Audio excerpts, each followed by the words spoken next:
Hello, good morning my dear brothers and sisters. ఈ ఉదయకాల సమయంలో మీ అందరితో ఒక మంచి విషయమై ప్రస్తావించాలని ఆశపడుతూ ఉన్నాను. పరిశుద్ధ గ్రంథం నుండి ఇర్మియా 17వ అధ్యాయము 17వ వచనంలో, ఆపత్కాలమందు నీవే నా ఆశ్రయము, నాకు అధైర్యము పుట్టింపకము.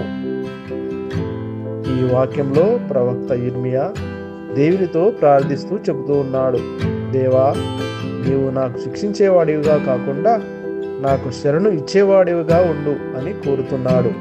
నేను కష్టాల్లో ఉన్నప్పుడు నీవే నా రక్షకుడివి అని ఆశ్రయిస్తున్నాడు.